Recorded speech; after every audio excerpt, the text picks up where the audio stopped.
I'm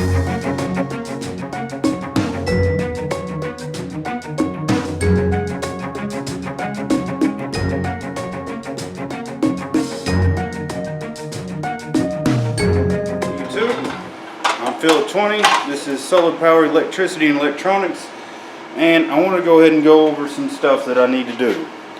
This is a 40 amp 24 volt coil contactor, okay? And this is a disconnect for 60 amp. It'll work for 60 amps. So it's a 40 amp. We're only running about 6,000 watts, so about 35 amps will be the most that's pulled through here under full load amps, which has never happened yet. I've never used 5,000 watts yet, so just no big deal. So the reason why I've got this contactor and that disconnect over there is because I want you to see down here.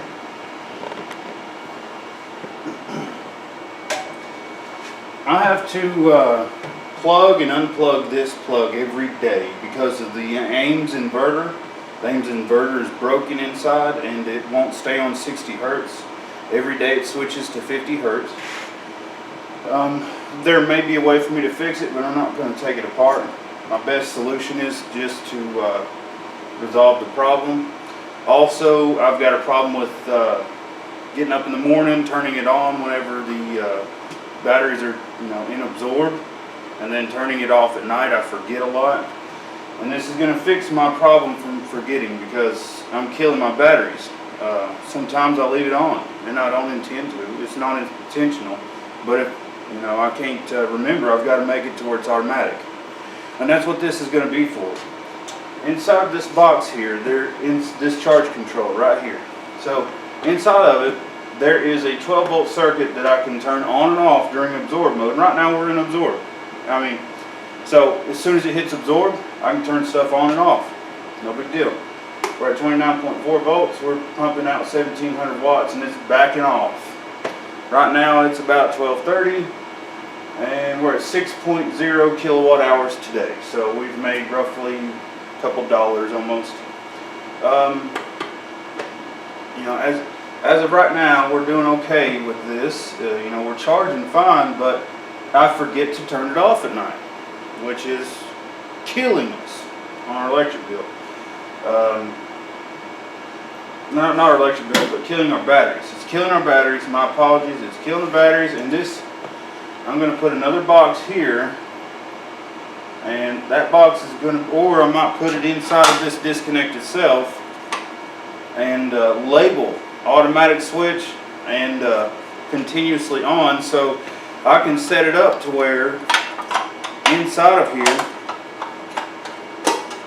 I'll mount the device inside of it, and I could mount this like so right here, and if I mount it like so right there, I can have a continuously on or an automatic switch, and that would be really nice. I think that would be pretty sweet to have a continuously on or an automatic switch, and then have the power going in, and I don't never have to plug and unplug this ever again.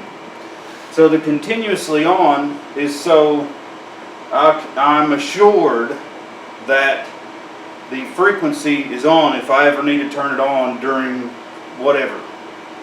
So if I don't need to turn it on, then it's okay because I can have it in automatic mode, but as of right now, I want to set it up to where it automatically switches over day and night. I don't even have to touch it. So that's what we're going to do, and I'm going to get closer into the wiring here shortly, and I'll bring you guys closer in. I'm going to go ahead and pull this off after I disconnect the power to it, and then we'll test it. So I'll be back. Okay, YouTube, as you can see right here, we only got 1.7 volts or so that's pretty much safe. We're going to go to ground, check that, then we're going to go back to the other side, and then we're going to go to ground again, check it again. 2.9, 1.6, there's no power on there. I disconnected the breaker, otherwise we would hear a beeping sound on our meter. So I'm going to go ahead and take this apart right now.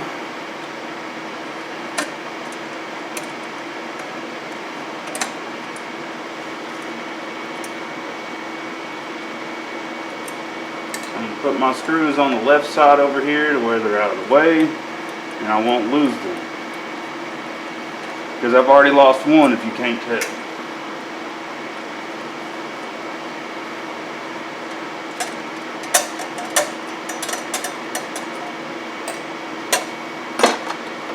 So, we don't have power on this. So what I'm going to do is I'm going to go ahead and get our handy dandy screwdriver. And on the other side of this screwdriver we got a square bit, and that's easier for doing electrical work. More than one size. So we're going to pull this completely out. And there's a couple ways I could do this. I could eliminate the plug, put the contactor, which is basically a big fat relay that will run 40 amps.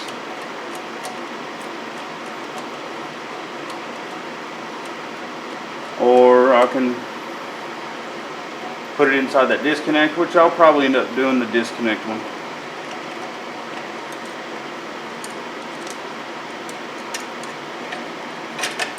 Pull that on out.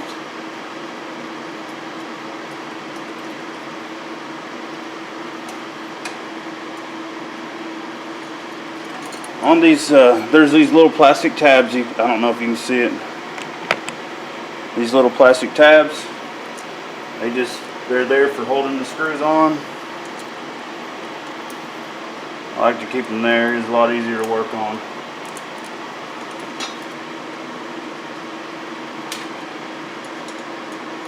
I lost the two on the front of the top just now, so I'll have to find those. No big deal. So, we've got 3 wires going to this. One is a ground wire, and then we got 2 hot legs, okay? So both the hot legs. Now, I'll have to add a transformer for this 24 volt circuit to work, but that's okay. I'll use a 12 volt relay, which I've got one, and I'll run that 12 volt relay off of the classic charge controller. It'll turn on and off as needed. And then this, I'm going to take these 2 wires, put them in one side, because this is double pole, double throw. So there's 2 poles inside of here. I can open it up and show it to you. That way you can see both legs will turn off and both legs will turn on whenever it's powering or disconnecting.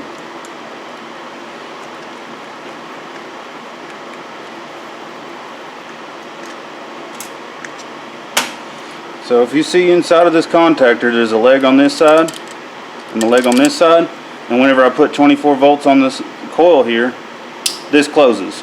Okay, closes the circuit. So we're going to put, one side in that, and one side, this side in that one, and then we'll have 240 volts coming out into the inverter. And then that is during the night, and during the day this will be off.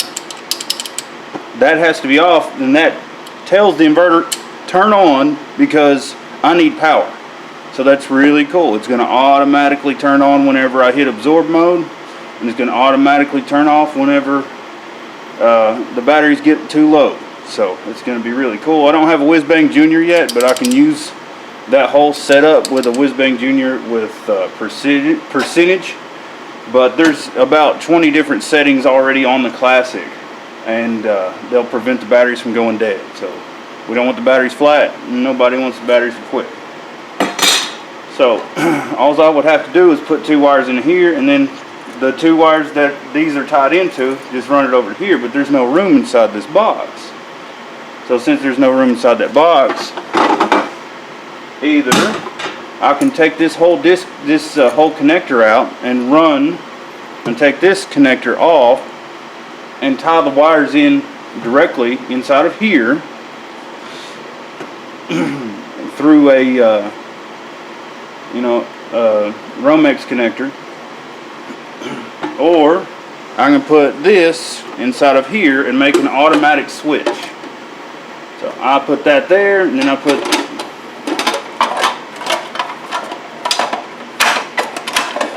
I'll put that there, and then I put it here, and I mount that just like so, and then bam, I've got an automatic switch if I'll wire this in series with this as well. So that's what I'll probably end up doing. It'll make it a lot easier for me to turn on and off, and everybody's going to be super happy. So I'm going to get started with making this all together, and I'll be back here shortly, and you'll see the box wired up and almost ready.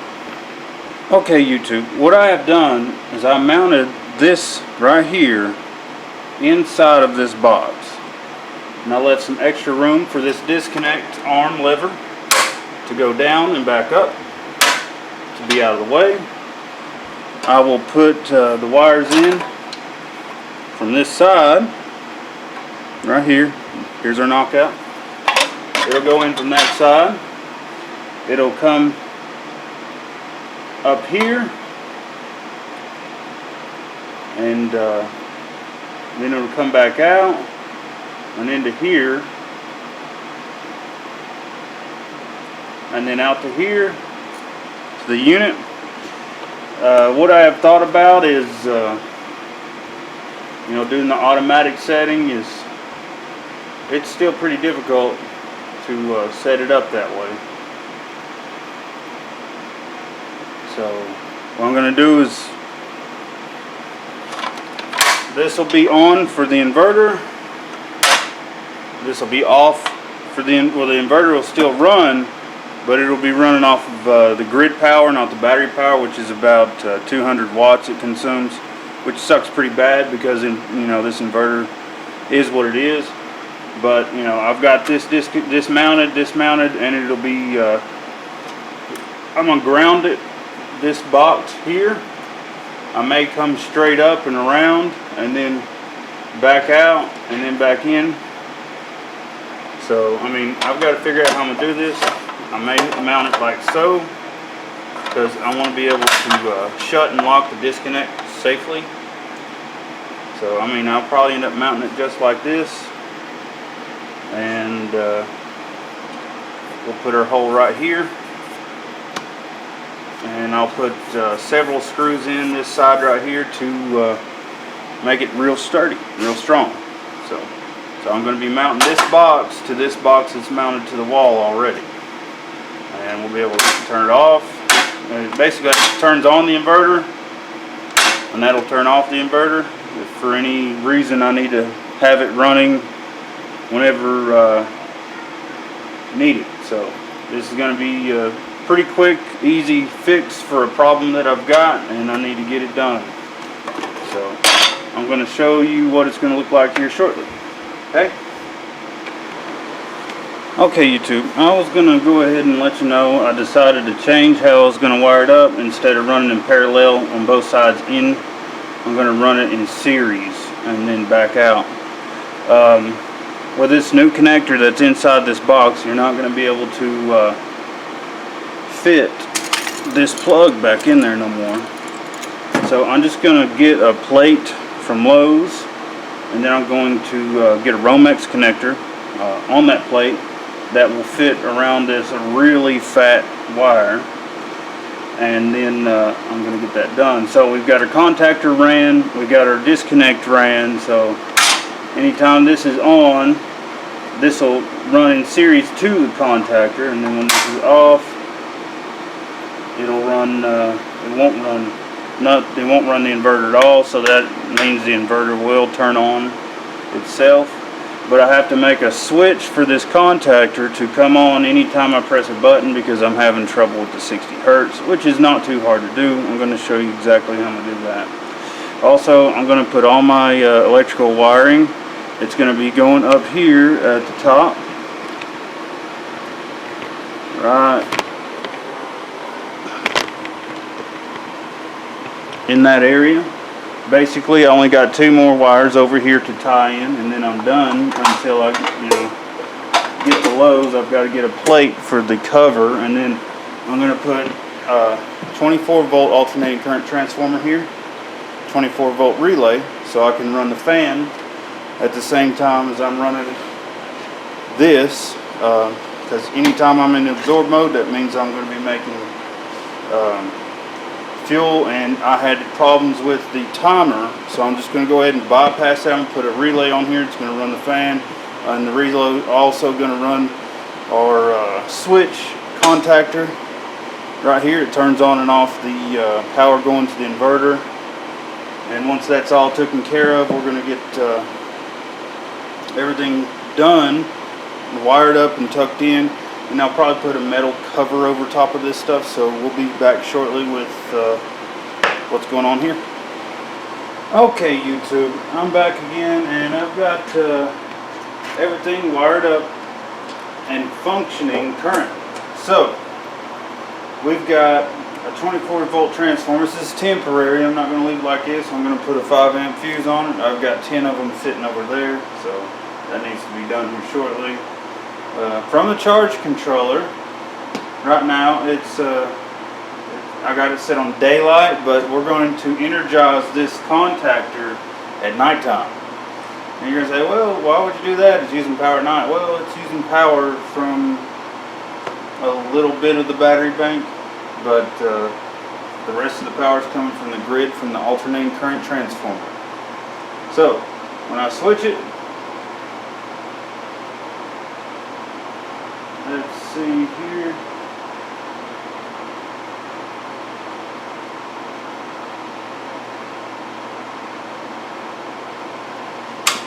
Alright, so now it's set up for night light. So whenever the solar panels are not producing electricity, it turns off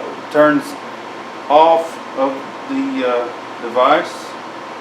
Let me go ahead and put the power to it over here. And I'll be right back. So, right now we got it set for night light. Let's do it for daylight. Now, for instance, currently the inverter has a 15-second time delay or so for everything, and then, you know, this is going to, it'll energize and de-energize immediately, but, alright, now we're on the grid, okay? So, whenever, let's say, it, you know, night shows up, bam, it immediately switches over, and I don't even see an interruption in power.